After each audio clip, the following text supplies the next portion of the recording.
Bharat from NPay.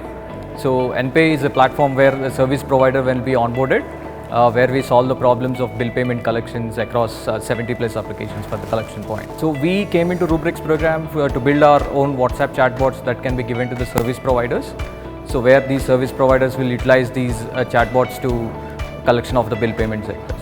So how we entered RubriX? So when we got to know the program on the social media by the friends and previous graduates of RubriX, so we asked them like, what is a RubriX program? Then we came to know from the prototype to MVP stage program which we can do it.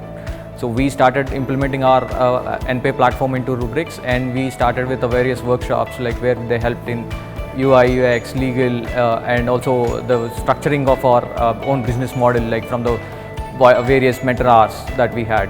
So it helped us in a growth where that we have seen a tremendous growth of 40%, where we increased our transactions, and also the platform has given us a tremendous support in terms of if we have any queries regarding the program or the mentor hours that we require, or partnerships. Let's say we had WhatsApp bot, we partnered with MSG 91 because of the RubriX program that we got into.